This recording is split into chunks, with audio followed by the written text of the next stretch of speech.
Sosiologi pembangunan, masalah pembangunan dan lingkungan hidup. Mengapa pembangunan diperlukan? 1. Untuk memenuhi permintaan kebutuhan manusia yang terus meningkat. Papan, sandang, dan pangan. 2. Untuk mengikuti perkembangan zaman. 3. Untuk mengupdate yang telah out of date. Tujuan, untuk kesejahteraan manusia. Tahap-tahap utama pembangunan. 1. Masyarakat tradisional, subsistem, keterikatan pada sumber daya alam atau lingkungan. 2. Masyarakat transisional, muncul kelas-kelas menengah, muncul aktivitas sosial baru, telekomunikasi, modernisasi pertanian, muncul peranan sektor industri. 3. Tahap tinggal landas, peningkatan investasi dan pendapatan masyarakat, meluasnya sektor industri. 4. Tahap high-tech, pemantapan. Sektor 2 industri mempengaruhi sektor lainnya. 5. Tahap mandiri masyarakat, berkembang secara mandiri, matang dan dewasa. Konsep pembangunan, tinjauan etimologi, asal kata bangun, yaitu sadar atau siuman, bangkit atau berdiri, bentuk, membuat, mendirikan, atau membina. Jadi pembangunan meliputi segi anatomi, bentuk, fisiologi, kehidupan, behavior, perilaku. Pembangunan, upaya meningkatkan kemampuan manusia mempengaruhi masa depannya. Implikasinya, membangkitkan kemampuan optimal manusia atau capacity, mendorong tumbuhnya kebersamaan dan kemerataan nilai dan kesejahteraan equity, menaruh kepercayaan kepada masyarakat untuk membangun dirinya atau daerahnya sesuai dengan kemampuan yang ada, kesempatan, kebebasan, kekuasaan, empowerment, membangkitkan kemampuan untuk membangun secara mandiri, sustainability, mengurangi ketergantungan dengan negara orang lain dan menciptakan hubungan saling menguntungkan dan menghormati atau interdependence. Tinjauan ensiklopedia. Pembangunan meliputi konsep 1. Pertumbuhan atau growth, konsep ekonomi. 2. Rekonstruksi, reconstruction. 3. Modernisasi, modernization. 4.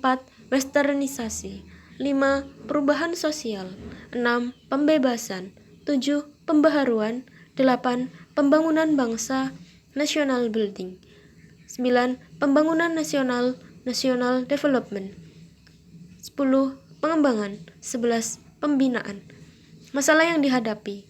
1. Penduduk Indonesia padat, lebih dari 200 juta jiwa, 4. terbanyak di dunia. 2. Penambahan 3 juta per tahun atau 8,3 juta per tahun untuk dunia. 60% hidup di bawah garis kemiskinan, 10-20% kemiskinan absolut. Pendapatan lebih kecil dari 20.000 per hari disebut miskin. Pembangunan terus meningkat. Utang pemerintah lebih besar dari 54%. Pendapatan per kapita lebih kecil dari $500 Amerika. Kekayaan alam 3 triliun dolar Amerika. Kualitas sumber daya masih rendah. Masih ada gap timur dan barat. Karakteristik dunia ketiga, misal Indonesia. Tingkat kehidupan yang rendah, yaitu pendapatan per kapita rendah, pertumbuhan pendapatan nasional rendah, kurang pemerataan, gizi kurang, segi agraris, industri kurang berkembang, sumber tenaga non-mesin, perkembangan ekonomi pincang, struktur sosial lemah, kelas menengah sedikit dan tidak berkembang, pengangguran meningkat, pendidikan masih rendah, kelahiran tinggi, kesehatan belum terjamin. Keterkaitan masalah lingkungan, populasi manusia, overpopulasi, overkonsumsi, penyebaran, kesenjangan NMI dan NSB, krisis politik, ekonomi, sosial, sumber daya alam, keterbatasan dan kualitas atau kondisi, pemborosan, anggapan bahwa teknologi dapat memecahkan semua masalah. NMI, negara maju industri. NSB, negara sedang berkembang. Pencemaran dan kerusakan lingkungan, yaitu terjadi pada sumber daya alam karena populasi manusia. Masalah lingkungan di Indonesia. Deforestasi di mana-mana. Hutan lebih besar 30% harus dipertahankan. Degradasi lahan dan alih fungsi lahan subur. Kekurangan atau kelebihan air, bencana di mana-mana, wabah penyakit, polusi udara dan air, pengangguran, narkoba, kriminalitas, sentlemen, kumuh. Daya dukung lingkungan. Jumlah maksimum organisasi yang kehidupannya dapat didukung oleh suatu lingkungan, lokal, regional, global, dalam suatu kurun waktu tertentu. Untuk dapat bertahan hidup di bumi ini, keberadaan manusia tidak boleh melampaui batas daya dukung lingkungannya. Daya dukung dapat bervariasi, bergantung kepada 1. Lokasi, 2. Waktu, 3. Jenis teknologi yang digunakan dalam memanfaatkan sumber daya alam dan dalam menanggapi masalah lingkungan akibat pertumbuhan populasi dan pemanfaatan sumber daya alam. Jenis-jenis sumber daya alam. Sumber daya alam terbarui, tidak habis, sumber daya tidak terbarui, sumber daya yang berpotensi untuk terbarui.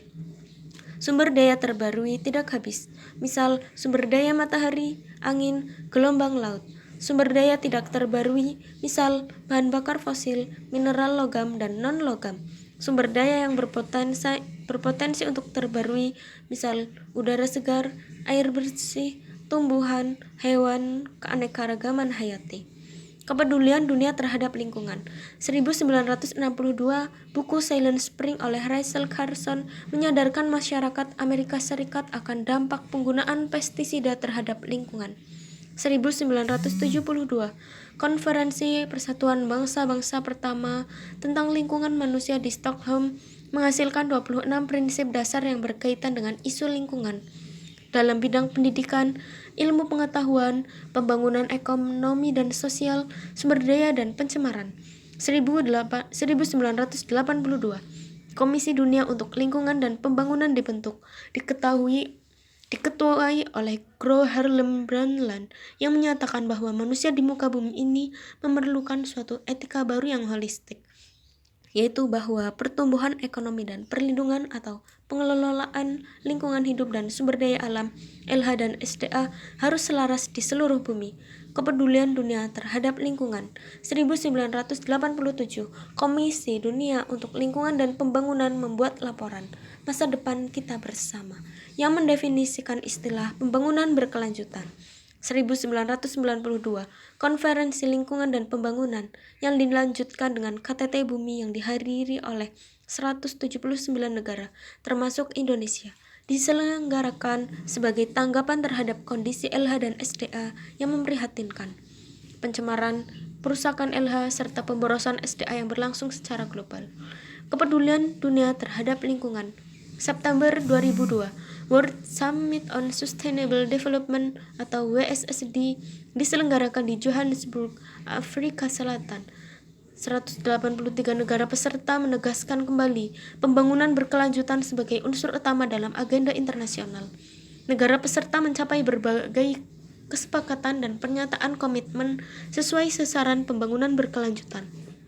Antara lain, mereduksi proporsi penduduk di bawah garis kemiskinan menjadi setengahnya pada tahun 2015, mendorong mempromosikan program-program yang mempercepat pergeseran menuju konsumsi dan produksi berkelanjutan, mendiversifikasi persediaan energi dan meningkatkan sumber energi terbarukan, mengembangkan pengelolaan sumber daya air terpadu dan rencana efisiensi air, mencapai penurunan laju yang nyata dalam tingkat penurunan keanekaragaman hayati. PBBL, pembangunan untuk memenuhi kebutuhan masa sekarang tanpa mengurangi kemampuan generasi mendatang untuk memenuhi kebutuhannya. Konsep PBBL, pertumbuhan, pemerataan, ekoefisiensi, stabilitas, pengentasan kemiskinan, pemberdayaan masyarakat, peran serta masyarakat, pembinaan kelembagaan, pengelolaan LH SDA, pelestarian LH SDA, pencegahan, pencemaran dan perusakan LH SDA, mengatasi permasalahan lingkungan. 1. Analisis ilmiah, mengumpulkan informasi dan melakukan penelitian untuk membuat model yang menjelaskan kejadian dan meramalkan kejadian yang akan datang. Contoh, meramalkan perubahan cuaca global. 2. Analisis risiko. Menganalisis dan memperkirakan pengaruh potensial dari suatu aksi atau kegiatan. Contoh, analisis mengenai dampak lingkungan. 3. Pendidikan masyarakat. Mensosialisasikan informasi tentang permasalahan, berikut alternatif pemecahannya. Contoh, penyuluhan, iklan pelayanan masyarakat, pendidikan di sekolah. 4. Penentuan kebijakan. Peran serta masyarakat dalam menentukan kebijakan dengan melakukan kontrol terhadap keadaan lingkungan sebagai akibat pembangunan. Contoh, peran LSM dan masyarakat umum. 5. Pemantauan. Memantau kegiatan yang dilakukan di lapangan, melihat dan menilai apakah masalah telah terselesaikan dan memperbaiki permodelan atas masalah tersebut. Contoh, peran lembaga pemerintah, LSM, kasus Freeport, Indo-Ryan, dan lain-lain. Prinsip bekerja dengan bumi.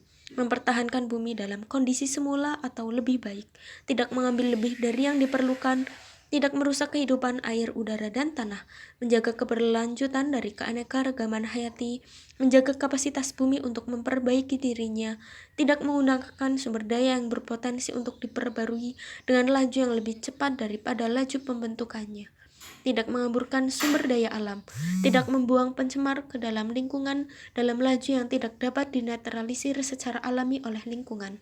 Prinsip bekerja dengan bumi, menekankan pencegahan pencemaran dan pengurangan limbah, memperlambat laju pertumbuhan populasi, mengupayakan pengentasan kemiskinan. Ancaman pembangunan, social gap, political issue, economical problem, technological labor, natural resource scarcity, infrastructure, law enforcement, population growth, bad managerial, globalization, age. Sumber daya harus dikuasai. Sumber daya alam, sumber daya manusia, sumber daya teknologi, sumber daya informasi. PBL muncul. Ancaman kerusakan lingkungan muncul sekitar 1970. Gagasan dari Herman Daly menjadi prasyarat bagi kelangsungan hidup setiap makhluk hidup atau masyarakat. Bagaimana memenuhi keperluan manusia yang hidup sekarang tanpa mengorbankan kemampuan generasi dalam memenuhi keperluan hidup mereka. Sumber daya alam terbatas dalam memenuhi kebutuhan manusia sehingga perlu dilestarikan dan dipelihara untuk generasi yang akan datang. 3 dimensi untuk terlaksananya PBL. Dimensi ekonomi, menggabungkan antara pengaruh dua unsur makroekonomi dan mikroekonomi pada lingkungan dan bagaimana sumber daya alam diberlakukan dalam analisa ekonomi. Dimensi politik, mencakup proses yang menentukan penampilan dan sosok pembangunan, pertumbuhan penduduk, dan degradasi lingkungan. Dimensi sosial dan budaya, mengkaitkan antara tradisi atau sejarah, dominasi ilmu pengetahuan barat, serta pola pemikiran dan tradisi agama. Perangkat yang diperlakukan untuk PBL, adanya undang-undang, adanya peraturan, adanya rewards dan punishment. Sekian.